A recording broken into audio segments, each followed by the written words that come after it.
భాగంగా ఎయిర్పోర్ట్ నుంచి skill varsity దాకా దూరం 32 కిలోమీటర్లు ఉంటే స్టేషన్ల సంఖ్య 12 ఉంటాయని, నిర్మాణానికి 6173 కోట్లు అవసరమవుతాయని అంచనాలు ఇచ్చారు. ఆప్షన్ 2లో భాగంగా ఎయిర్పోర్ట్ నుంచి స్కిల్ వర్సిటీ వయా రావిల్యాల మీదుగా అయితే 32 కిలోమీటర్లు ఉండగా 10 స్టేషన్లు, నిర్మాణ వ్యయం 5216 కోట్లు అవుతాయని లెక్కలేశారు.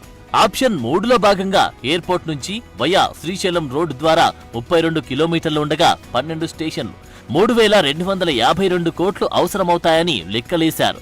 2028 నుంచి 2053 వరకు ప్రయాణికుల సంఖ్య కూడా ఎంత ఉంటుందో అంచనాలు వేసి అంతా పకడ్బందీగా ప్రణాళికలు రచిస్తున్నారు. అటు అమెరికా వరల్డ్ ట్రేడ్ సెంటర్ తరహాలో ఫ్యూచర్ సిటీని వాణిజ్య కేంద్రం ఏర్పాటు చేసేందుకు వరల్డ్ ట్రేడ్ సెంటర్ ప్రతినిధులు ముందుకొచ్చారు. ఇటీవల ప్రభుత్వంతో ఇందుకు సంబంధించిన ఒప్పందం జరిగింది. ఈ నేపథ్యంలో దాని నిర్మాణానికి అనువైన స్థలం కోసం రెవెన్యూ, పరిశ్రమల శాఖ అధికారులు అన్వేషిస్తున్నారు.